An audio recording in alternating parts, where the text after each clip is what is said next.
and we are live. But not to the nation, just to Broadfield. Okay, so Series 2. In one of my previous jobs, I used to do a lot of talking and a lot of training, and it wasn't anything particularly clever, but it was such a niche thing that not many people did that I was considered an expert in it. And it's not often you get to talk on something that you're an expert on, but in this occasion, I am an expert because I am a great sinner. I'm sure, and we all are, aren't we? We're all great sinners. We all know everything about this topic, and which is why it's important that we remember that the only reason we can talk about it is because of what Jesus has done. So we're going to sing along, sing in your head. You can sing as loud as you want at home. We're going to sing a song, a great song that says that Jesus' blood has washed away our sin. It's washed away our sin, and it's satisfied God's wrath. And that's one of the two things that we're going to look at today. So let's listen, watch, hum along, sing, whatever you want. But it's good to remember why we're here.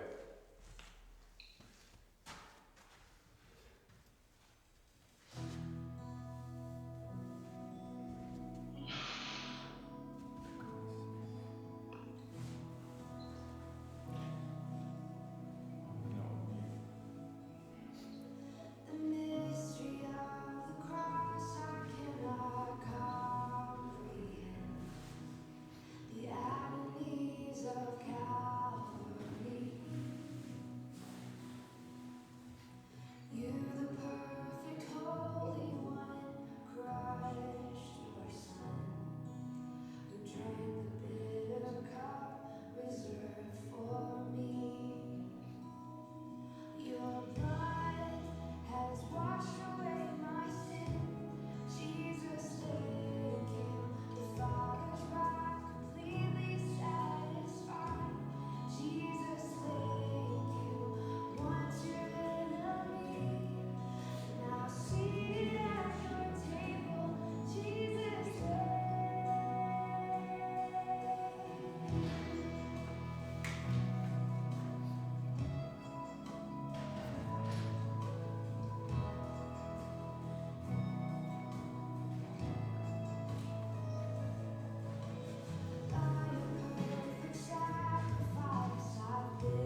Okay, let me pray before I start. Can you all hear me online? Yeah? Great. Let me pray and then we'll get cracking with this. Lord, thank you that we can learn so much about you, Lord. And as we learn more about you, we learn more about ourselves as well, Lord, and our dependence on you and on the works of Jesus, Lord. Help us never to forget that. Help us, Lord, to really listen to what we can learn about you this evening. And Lord, would it change us? Would it remind us of how gracious you are, Lord? And would it help us to stay humble and true to you as well? Amen. Okay. So we are in the second series, first series, second session, and we looked at the Creator. So we're just going through the introduction here. So we've seen last week how God is the Creator, and that's how he reveals himself to us, through his creation. That's the primary way everyone comes to know God, is through the Creator first, and through conversion we know him as God the Father. And we see that he's not only the Creator, but he sustains the world as well. He holds everything together. All life comes from him. So he creates and he sustains, which is why he's our ruler. He's got that. He's demonstrated his right and his might over our lives. And we saw last week in Romans 1, a great passage in Romans 1, how Paul talks about the fact that everyone knows God, the Creator, but we all suppress that truth at a different level. And of course that's illogical, because you can't have morality or meaning without a God. And of course the Bible calls it folly. To deny that there's a God is just folly, it says. Of course, when you've got no meaning or purpose, then you've got to insert that yourselves. So creation is the starting point, and that's why we started there last week. And on that basis, the work of Jesus, his death, the resurrection, it doesn't mean anything unless we understand sin properly. But of course, we need to understand creation in order to understand sin. And because remember, at this point, once you're taking someone through this, you're trying to drive the conversation to a point. You're trying to show them how Jesus has offered you life and all the different stages that go into that, and to a purposeful end. And so we're at this point now. So we're saying to people, if Jesus is the solution, well, what was the problem? What was the problem? Of course, it is sin, which is why we're here. The thing is, though, the problem with sin is that it's not taught very well in churches. Obviously, I'm not talking about here, but lots of churches up and down the country throughout history don't like to preach on sin. A lot of times it's just reduced to something nominal. Some even deny it exists. And of course, that makes the problem worse. Because without the correct diagnosis, you can't have the right solution. You can't make sense of the solution. If you don't have the right diagnosis, then you don't know what the solution is. You know, like if you've got gangrene in a appendage of some sort, a finger or your toes, if you've got gangrene and you just keep trying to bind it up with a bandage or a plaster, it's just not going to do it. The problem is gangrene, and the solution of binding it up is just not going to sort out the issue. And we saw last week, as we finished the little session, that when you're taking people through that part, you're ending that little first part, when you're saying God is the loving ruler of the world, He made the world, He made us rulers of the world under Him. But is that what it looks like now? So once you've done that, you're teeing up this one for sin. And that's what we're trying to show first here is, what do we see the world like? Is the world as it should be? Of course the answer for that is no. And why is that the case? Well, we see war everywhere, don't we? War is what defines us, or conflict is what defines people. People just simply cannot live together. And that's either neighbouring countries, neighbouring towns, neighbouring houses, within relationships. Conflict is what paints the picture of humanity. We can't live with each other because we all want what we want. We can't control viruses, we can't control the world. And something's gone horribly wrong there. We've failed at our God-given mission of ruling and subduing the world under his rule. And we've failed, and that is sin. And that's what we're going to look at in more depth. But the thing is, it's a uniquely biblical answer to the problem of sin. You cannot have an answer to sin outside the Bible, because no one understands sin outside the Bible. And that's why we're going to have a look at definitions first. We're at the definition part of the handout. So if we want to understand sin, we need to be able to define it properly. And that's important because people think sin is a whole range of issues. There's a whole range of different definitions out there. As I said, largely because it's just not taught very well. But even Christians get it horribly wrong, which doesn't help things either. And the problem with getting sin wrong is when you have a poor understanding of sin, then your gospel message gets truncated as well. Or worse still, it will lead to a gospel message like the social gospel or the prosperity gospel. It's all about our good works or what rewards we're going to get. Worse than that, it leads to a completely false gospel. Jesus died for a definition of sin that doesn't exist. And if that's the case, then the problem's still there. So it's important that we define it properly. And it is a big issue because most people think of sin in terms of what secular people describe it.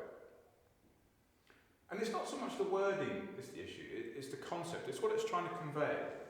So, if you're reading a really important reference book or a scientific paper, within that somewhere you'd have a glossary. And the glossary is there to define the terms or terminology of words and phrases that you're using in that paper, so people understand how it's being used. And that's what we want to do now. Let's define sin so we can understand it and its problems. And of course, a dictionary is a great place to start. If you want to see what a word means, we'll go to a dictionary. We'll have a look at that in a second. But of course, the problem with a dictionary doesn't necessarily tell you what a word means, more how it's used. So this is how the dictionary defines sin. Massive print there, I'm sure you could all read it at home. Let me read it out. So, sin, an immoral act considered to be a transgression against divine law. An immoral act considered to be a transgression against divine law. That's what the dictionary defines it as. Of course, if you really want to know what something is, you head to the source of all truth, Wikipedia. And this says, in a religious context, sin is a transgression against divine law. We've got that divine law again. Each culture has its own interpretation of what it means to commit a sin. Now that's an interesting one, isn't it? While sins are generally actions, any thought, word or act considered immoral, selfish, shameful, harmful or alienating might be termed sinful. But you see, we've got these two things. It's against divine law. And those definitions aren't horrific, but they only touch on the truth. I mean, the horrific part is each culture has its own definition. I mean, what an incredible common that is. But do you notice that in those two definitions, there's no mention of Christianity? No mention of Christianity, which is a fundamental flaw. Sin comes from Christian understanding of the world. It comes from the Bible. And also, as I pointed out, it's just divine law. All it mentioned was divine law, not the divine being. And therefore it takes out this personal nature of sin, this relational nature. And what it's doing there then is missing the actual heart of the problem. It's missing what sin is all about. Because if you depersonalise sin, then it is just about rule breaking. It's just about obeying the rules, following the rules. But as we saw last week, that's why we start with creation. We've got this relationship with the Creator. That relationship exists. And there's purpose and a meaning behind that. And that's what sin does. Sin breaks that relationship against our meaning, our purpose. That's the key thing. It's a heart problem, a heart attitude problem. Not just rule breaking. It's breaking of the relationship, not breaking of the rules, that counts. Have a look at a famous verse in Psalm 51. David's big psalm of sorrow. Psalm 51, verse 4, David says, "Against you, you only have I sinned, and done what is evil in your sight." Against you, you only have I sinned. This is David weeping, confessing the fact that he's just had his mistress's husband killed. And here's David saying, "Against you, you only have I sinned." 1 Corinthians chapter 8. 1 Corinthians chapter 8, verse 12. "When you sin against them in this way and wound their weak conscience, you sin against Christ." When you sin against them in this way and wound their weak conscience, you sin against Christ. And of course, we all know Isaiah 53:6. We can all do the actions and the words. Isaiah 53. We all, like sheep, have gone astray. Each of us has turned to our own way, and the Lord has laid on him the iniquity of us all. Turned away from the Lord. Our rebellion against God, and we're going to use the term rebellion, because as we've gone through those definitions, what people understand sin is not what the Bible teaches, and rebellion is a much easier terminology to use that people understand. Our rebellion against God, against his rule on our lives, concentrates not on sins, but on sin. So sins are like the symptoms. Sin is the disease. An issue is not crossing the line, it's the desire to cross that line. And that's why it's a heart issue. It's an issue with our will, our emotions, our spiritual health. But of course, it's much more profound. It's much deeper than the fact that there's this line that exists for us to cross. Because in Romans 5, which is why we get so preoccupied with rules and boundaries and lines, Romans 5, verse 13. Romans 5, verse 13, this is Paul writing again. He says, "To be sure, sin was in the world before the law was given." To be sure, sin was in the world before the law was given.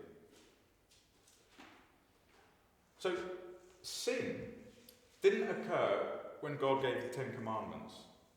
Sin was in the world before that. So sin is clearly not law-breaking. It's sin that leads us to law-breaking or rule-breaking. And terms like transgression, rule-breaking, immorality, if those things are not understood properly within the framework of sin, well, then they just detach themselves from God the Creator. They just become depersonalised. And from last week, we've got a better understanding of our relationship with the Creator God.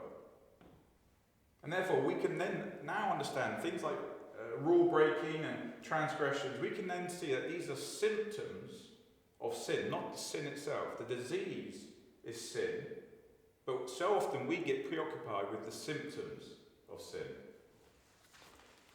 If you had a sore throat and you found out it was tonsillitis, if you just started treating the fever or taking lozenges or something to kill the pain in your throat, you're just treating the symptoms and not the disease.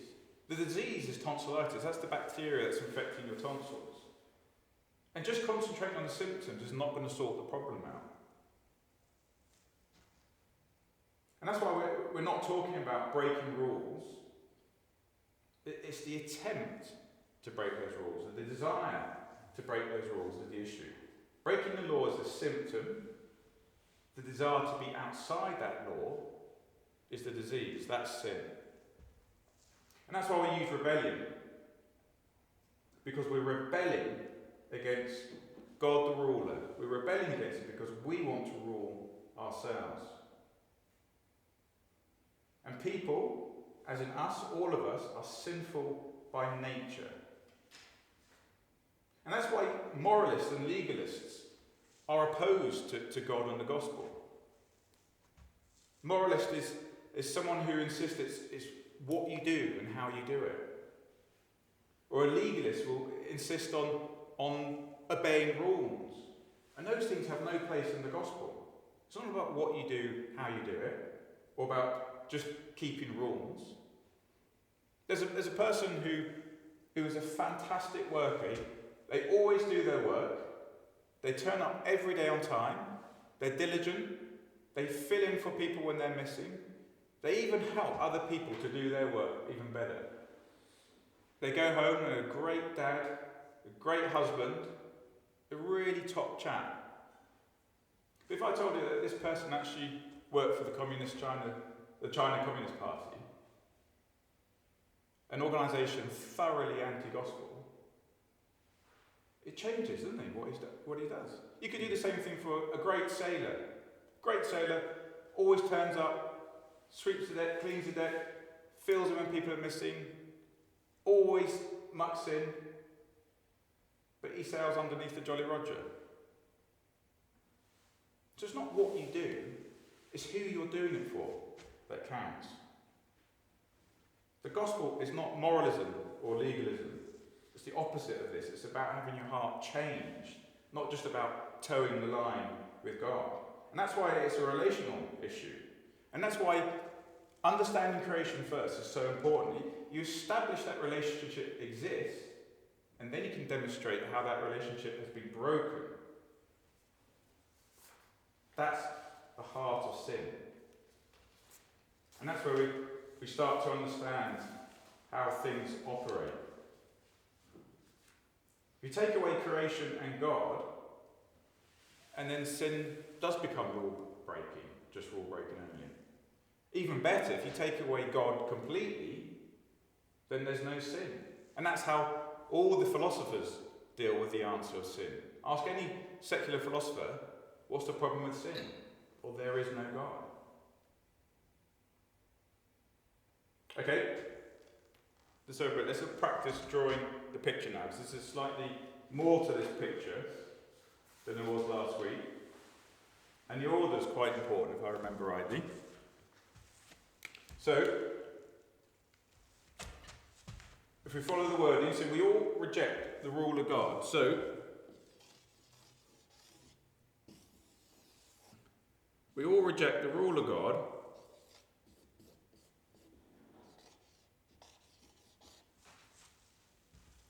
by trying to run life our own way without Him. But we fail to rule ourselves, our society, or the world. And it's important that you're drawing the rule of God first, and you're showing that we reject that because we want to rule ourselves. And you've got ourselves now outside of this original purpose of creation. Okay? We'll keep coming back to that. Next week, we'll go over the previous 2 weeks. We'll try and learn the words and the pictures again. Okay? Let's have a look at the biblical basis then. Biblical basis behind sin. And as always, to truly understand something, it's helpful to understand what it isn't. Okay? And throughout history, this is where loads of theologians and writers divert on the issue of sin. As I said, without a proper understanding of creation and without a proper understanding of sin, then it's a totally different type of judgment preached, which is what we're going to look at next week. Instead of God's wrath dealing with our rebellion, Jesus died purely for the requirements of the law. And that's a very different death. Or simply, Jesus died just to defeat the consequences of sin and what sin represents. That's what N.T. Wright, that's how he leans on the definition of sin. It's a totally different gospel, it's a totally different death and resurrection. There's one old theologian who says that every one of us has a divine spark in our hearts. And what the sacraments do, the sacraments fan that spark into flame. That isn't true. That's how Roman Catholics walk that way. That is not true at all, as we'll see. There's no divine spark within us.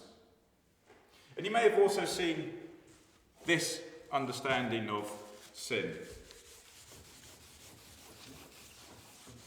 This is a very popular picture, and I do apologise if people have used it in the past. I'm about to tear it to pieces, I'm afraid.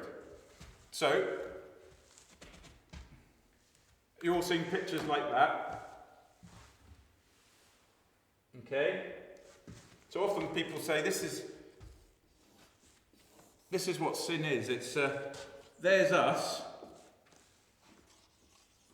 and there's God. And sin has created this horrible separation between us, okay? And what we're doing is we're trying to build a bridge over this. We're trying to somehow, or maybe a ladder down and back up. We're trying to do all sorts of things to get across this divide, to bridge this gap. And we will think our good works will help, or our religion, our art, our knowledge, education, our philosophy. We think all these things might get across, but what actually happens is that Jesus comes along, and there's the cross, which bridges that gap and allows us to walk over. Can you all see that online? See, unfortunately, that's just not how the Bible paints it. The Bible's quite clear that we have no desire to bridge that gap. We're not trying, our works and our religion and things aren't trying to bridge that gap. They're the quite opposite. Religion is actually irreligious. Religion is our attempt at pushing God away even further. This is why our verse is the one that we've got today. There is no one righteous. So this is Romans 3, 10 to 12. And it should be truncated just after all turned away. So it's just Romans 10 to 12, just part A of 12. There is no one righteous, not even one. There is no one who understands. There is no one who seeks God. All have turned away. So the whole verse is there, but you would stop at that point. All have turned away. So what this shows us is that all our works, all the things that we think we're doing to bridge this gap, are only just increasing that gap. We've got no desire to get over there. Our religion, our works are quite the opposite. There is no one who seeks God. Okay, so biblical basis. First of all, it's widespread. Okay? Sin is found in almost every single book of the Bible. Absolutely everywhere. As you can imagine, it's just a constant presence throughout biblical history. And you also find it central in the little gospel statements that we see dotted around the New Testament.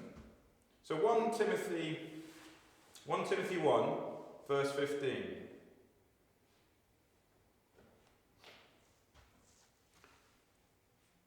1 Timothy 1, verse 15. Here is a trustworthy saying that deserves full acceptance. Christ Jesus came into the world to save sinners, of whom I am the worst. 1 Corinthians 15:3. 1 Corinthians chapter 15, verse 3. For what I received I passed on to you as first importance, that Christ died for our sins, according to the Scriptures. And then Hebrews 9, 26 to 28. Otherwise, Christ would have had to suffer many times since the creation of the world, but he has appeared once for all at the culmination of ages to do away with sin by the sacrifice of himself. We're going to look at that one more next week. Sin is central to the gospel message. It's what the Bible's about. The Bible has sin from the first Adam at the beginning, and sin has been dealt with the last Adam, right at the end, Jesus. It's the undercurrent to every event in the Bible. Everything, you could say, is flavoured with sin. So there's too many places just to pick out all the issues of sin. but it is widespread and it's central to the gospel. Second, in terms of looking at the biblical basis of sin, we want to look at the nature of sin, or the essence of sin. I think that's on the back of your handout now. And of course, Genesis chapters 2 and 3 is where we see the biblical account of sin. And we're going to look at that. And the Bible has the fall, the drama of the fall, how sin came into the world, as the backdrop to everything. Everything else we read in the Bible, we read in the light of the fall. Without that, nothing else makes sense. And now, you could say, when we look at the incident of the fall, you could say that God gave Adam a rule, or a law to obey, and he broke it. And you could say, well, therefore, sin is just law breaking. Let's just read it. If you go to Genesis chapter 2, because we'll be in there for a bit. Genesis chapter 2, verse 17. And God said to Adam, "But you must not eat from the tree of the knowledge of good and evil, for when you eat from it, you will certainly die." Now, we could say he's given a rule, he's given a law, and Adam's broken it, so sin is just rule breaking. But the problem with that, it ignores the account of Satan, it ignores the actions of Eve, but more importantly, it ignores what the fruit represented. It's what the fruit represented and the consequences of that. That's the key thing here. Let's see exactly what that fruit was. How does the Bible describe it? Over to Genesis chapter 3. I'm going to pick it up at verse 22. Genesis chapter 3, verse 22. And the Lord God said, "The man has now become like one of us, knowing good and evil. He must not be allowed to reach out his hand and take also from the tree of life and eat and live forever." So the Lord God banished him from the Garden of Eden to work the ground from which he had been taken. After he drove the man out, he placed on the east side of the Garden of Eden cherubim and flaming sword flashing back and forth to guard the way to the tree of life. Why was humanity banished from the Garden of Eden? Because they've become like us, said God. They've become like us. They have knowledge of good and evil. But it's not just knowledge. See, Satan's lie was half true. All good lies have a half truth in it. Satan says, well, you will become like God if you eat this fruit. And of course they did up to a point, didn't they? But the instruction not to eat the fruit was directly related to their position in God's creation. Their position and their relationship and their purpose. The instruction not to eat was directly related to that. And what the fruit was, what its nature was. So it's not like we don't know good and evil like God does. We know good and evil in an unsuitable, unforgivable way. Because God knows good and evil, but if he doesn't participate in evil, he cannot participate in evil. But we do. We participate in evil. And what the Bible is saying here is when it says to know good and evil, it means to determine what is good and evil. That's what becoming like God is having this ability to decide what is right and what is wrong. And that's what man chose to do. That's what Adam chose to do. Instead of accepting his position under God's rule, he wanted to take over God's rule. He wanted God's job to determine what is good and evil in the world. That is the heart of rebellion. To reject God's rule so we can rule ourselves. It was never meant to be that way. Of course, Satan cast doubts on God's word. He tried to deny God's words and God's motives. But what Satan lured them into was this proclamation of, oh, you eat this fruit and you'll have freedom from God. Independence from God. And that's the big lie that all of humanity is bought into. This idea of having dependence or freedom from God, which is utterly impossible. Just go up to the top of chapter 3, from verse 4 to 7. This is Satan. You will not certainly die, the serpent said to the woman. For God knows that when you eat from it, your eyes will be opened, and you will be like God, knowing good and evil. When the woman saw that the fruit of the tree was good for food and pleasing to the eye, and also desirable for gaining wisdom, she took some and ate it. She also gave some to her husband, who was with her, and he ate it. Then the eyes of both of them were opened, and they realized they were naked. So they sewed fig leaves together and made coverings for themselves. So their eyes were opened, and what was the first thing they noticed? Was their vulnerability and their nudity. And you see what's happened here? What's happened is a reversal of creation, a decreation, a reversal of God's intended order. Instead of the man caring for the woman and the two of them caring for the animal world, you've got the animal telling the woman what to do and the woman instructing the man what to do. It's a complete reversal. We want to be like God to determine how we run our lives and how the world operates. But we're just simply not capable. And that's rebellion. Rebellion is its shape and nature. That's the ultimate rebellion, that desire to be like God, to assert God. We also see the nature of sin. The nature of sin is rebellion. The nature of sin also is lawlessness. Okay? Lawlessness. 1 John chapter 3, verse 4. Everyone who sins breaks the law. In fact, sin is lawlessness. Everyone who sins breaks the law. In fact, sin is lawlessness. To be a lawbreaker or a rule breaker is not the same thing as lawlessness. Lawlessness sets yourself outside the boundaries of the law. You're an outlaw, beyond any sort of governance or rule. You're rejecting all rule everywhere.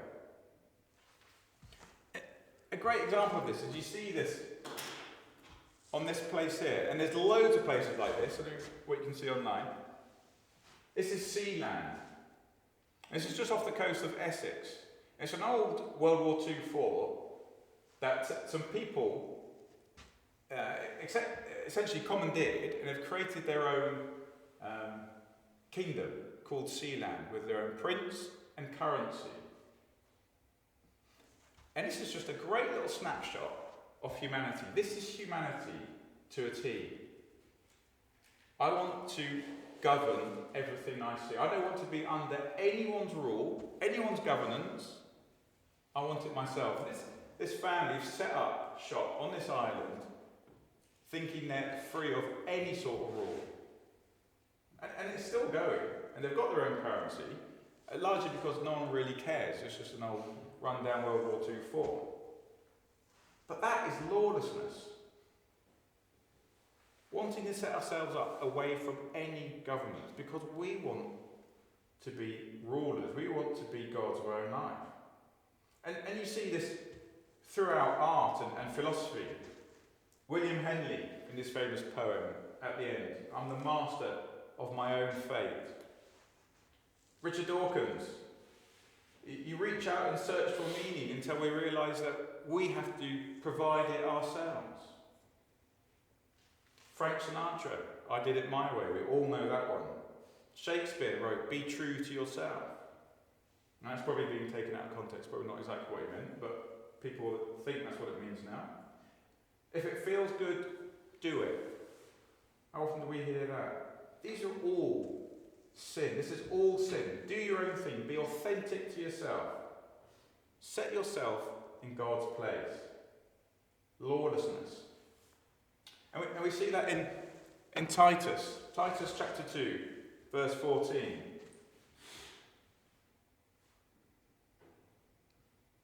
Titus chapter 2, verse 14. And it's been slightly mistranslated here. Titus 2, chapter 2, verse 14. It says, who gave himself for us to redeem us from all wickedness and to purify for himself a people that are his very own, eager to do what is good. That word is not wickedness, it's lawlessness. It's the same word elsewhere. Anomias. Who gave himself for us to redeem us from all lawlessness and to purify for himself a people. Redeemed from lawlessness. Self-rule. I'm in charge. I rule. That is sin. That is rebellion in its nature. That is lawlessness in its nature. And then lastly, nature-wise, we see sin is also faithlessness. Faithlessness. Romans, verse 14. Chapter 14, verse 23. Romans 14, 23. But whoever has doubts is condemned if they eat, because their eating is not from faith. And everything that does not come from faith is sin. Everything that does not come from faith is sin. Even good things we do, if it's not from faith, it's a sin. Isaiah talked about this. Chapter 64, it says, even our good works are like filthy rags to God. If they're not done in faith, it's a sin. And why is that? Because faith shows dependence, faith shows submission, faith shows a reliance on God. The opposite is a sin. The opposite of faithlessness, is a sin. Self-assurance, self-determination, self-rule. So faithlessness, lawlessness, rebellion, these aren't just attributes of sin, they're the very nature of sin. And when you establish the nature of sin, then you can start to see the relationship between sin and the sins. You can start to see the relationship between the disease and the symptoms that manifest themselves from that disease. And that's important because we want to deal with the disease and not just the symptoms. If sin is just law breaking, then the answer is don't do this, don't do that. And that's a totally different conversation you have with people. Christ died to deal with the disease, thankfully. And so, briefly, last two things. What's the character of sin? The character of sin. The character of sin we see, first of all, it's universal. Genesis chapter 3, verse 20, Eve is called the mother of all. So all mankind comes from that sinful nature. In Genesis chapter 6, verse 5, in the build-up to the flood and Noah, God said, every intention of the man's heart is evil. Every intention of all men's hearts are evil. In Matthew 7, verse 11, Jesus, it says, if you, who are evil, know how to give good gifts, if you, who are evil, know how to give good gifts.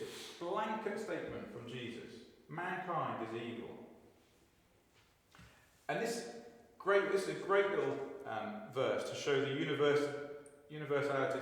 This pops up just before our main verse from this. Romans 3, verse 9. Again, this is being mistranslated. If you've got the ESV, it's been done right here. He says, what shall we conclude? Romans 3, verse 9. What shall we conclude then? Do we have any advantage? Not at all. For we have already made the charge that Jews and Gentiles alike are all under the power of sin. And it's not Gentile. The word here is Greeks. And sometimes it gets translated as Gentile. Gentiles, ethne. This word is Hellenes, the Greeks. And the reason Paul puts this in here, because what Paul is saying here, look, everyone is under the power of sin.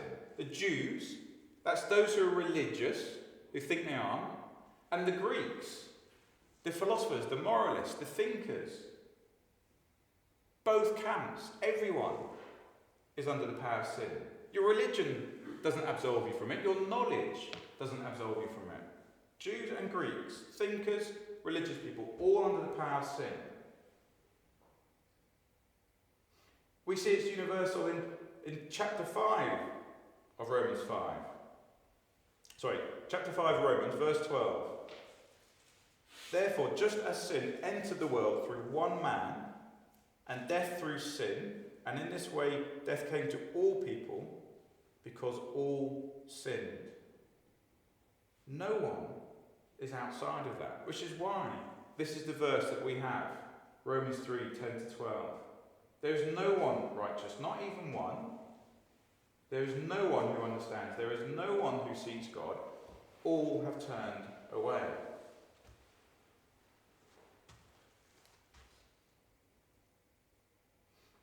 And then lastly, spiritual bondage. The character of sin shows spiritual bondage. What I mean by that means that we're trapped in sin. We've got no way out. Ephesians 2, verse 1. We were dead in our sins. Dead in our sins. You cannot escape that. In John chapter 8, verse 34, again, I'll send all these verses out later in the week. John chapter 8, verse 34. Jesus says, all who sin are a slave to sin. That's our master. And Romans 8, verse 5 to 8. If you've still got Romans open, let's read this one. Romans 8, 5 to 8.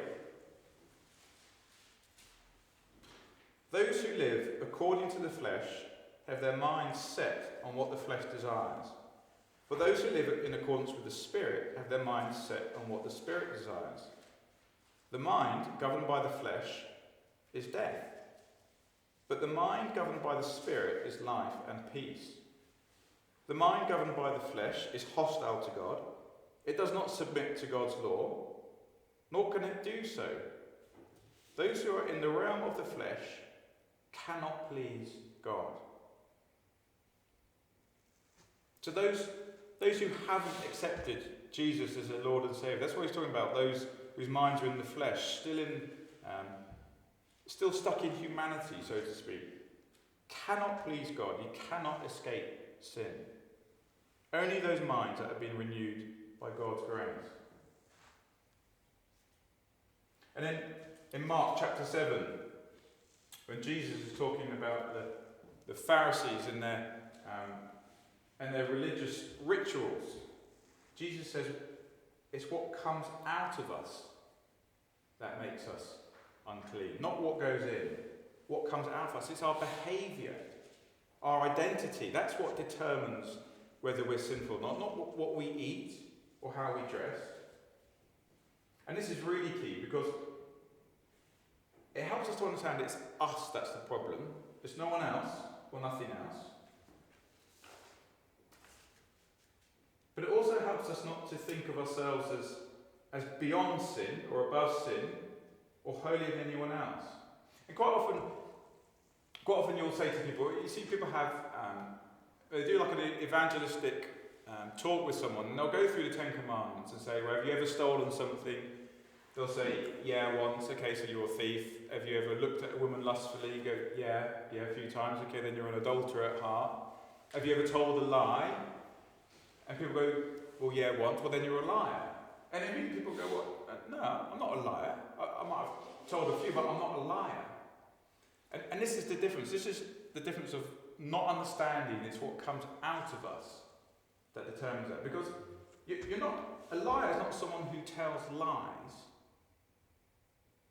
Rather, we tell lies because we're liars. We're not liars just because we've told the odd lie. Rather, we tell lies because we are fundamentally liars. Disease is sin and the deception of the heart. And the symptom, from time to time, will manifest itself as a lie occasionally.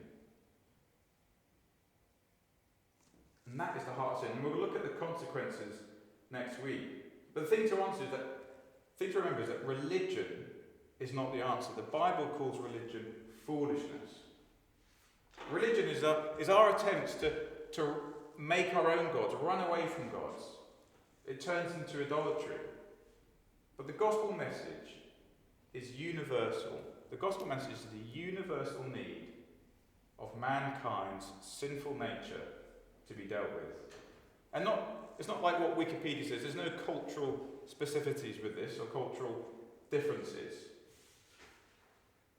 Whether you've got a machine gun, a pistol, a slingshot, just your words, just your thoughts, they're all aimed at God and we're all enemies of God. It doesn't matter what the weapon looks like. It's all aimed at God. We're all sinners. So just before I do a recap, let's just go through the words and the drawing again.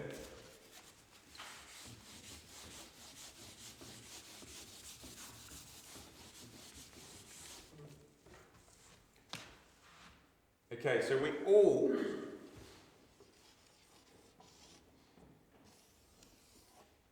reject the ruler, okay, by trying to run our own lives, our own way without him. We all reject the ruler by trying to run our own lives our own way without him. But we fail to rule ourselves, or society, or the world. And it's Romans 3, 10 to 12, first part of 12. There is no one righteous, not even one. There is no one who understands. There is no one who seeks God. All have turned away. Okay? So as we finish, let me just recap. I'll quickly go over what we've done. So we've seen from last week that we've established this relationship with the Creator from the creation account. And we also seen towards the end of last week, and this is how you'd lead the conversation, that things aren't as they should be. And this is what we're describing as rebellion. And we're using the word rebellion and not sin, because sin has the wrong connotations in modern language. And of course, we looked at what exactly is sin. We need to understand the definition, the Christian definition of that. And the key thing to remember is the relational aspect of sin. And how it's not just rule breaking, as lots of Christians think it is. It's a much deeper issue. It's about breaking a relationship, not breaking rules. And of course, you won't understand that unless you've established that that relationship exists in the first place, which is why creation is such an important part, and that gives us the purpose and meaning. And without understanding that, then we won't be able to understand the difference between sin and sins. Sin is the disease. Sins are the symptoms. They're the things that manifest itself from our sinful nature. And of course, we need to deal with the disease and not the symptoms. And we looked at the biblical basis. We see that it's rampant throughout the Bible, throughout biblical history. And then we've looked at the nature of it. We see that the nature of it is rebellion, it's lawlessness, and it's faithlessness. It's rebellion, it's rejection of God's rule. It's lawlessness because we want to set ourselves up outside that rule. And it's faithlessness because we think we can do it better. We don't need to rely on God. And then briefly we looked at the character of sin. The character of sin is universal, utterly throughout all mankind. And we looked at another character of sin, is that it leads to spiritual bondage. We can't escape it. There's no way out from it. And thus the universal need is the basis of the gospel message. The universal need of man to be freed from our sinful nature is the basis of the gospel. And of course there's only one solution of what you're trying to lead people through to. Okay. Anyone got any questions? Any questions online? Anyone here want to clarify something? To what extent should a Christian expect to be free from sin manifesting itself? Okay, so Mark said, to what extent should Christians be free from sin manifesting itself? I always think of it as a three-stage process. So when you're converted, when we trust in Jesus, we're freed from the guilt of sin. As you go through life, as God changes you day by day, you're gradually free from the power of sin. And it's not until we get to heaven that we'll be freed from the presence of sin. So as we walk with God, and the more we read our Bible, the more we want to spend time with him, the more we'll be freed from that power of sin. But it still has a grip on us. We're not going to go through this life free from sin. It's not until we get to new creation where we won't have any knowledge or recollection of it. So sinning is something that we're still going to do. Those symptoms are still going to manifest itself. But we need to remember the fact that only because Jesus died do we know that those symptoms are not holding us in spiritual bondage anymore. Yeah, it's a good point. We're not going to be free from sin in this world.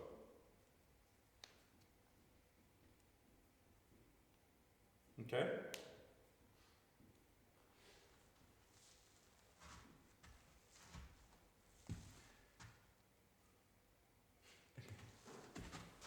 Right? That's all. I'll leave you all on there if you want to keep chatting. I'll mute us. So I cut you off last time, so if you want to stay on and have a chat, by all means have a chat amongst yourselves and I'll just mute us. But thanks for coming and I'll see you next week.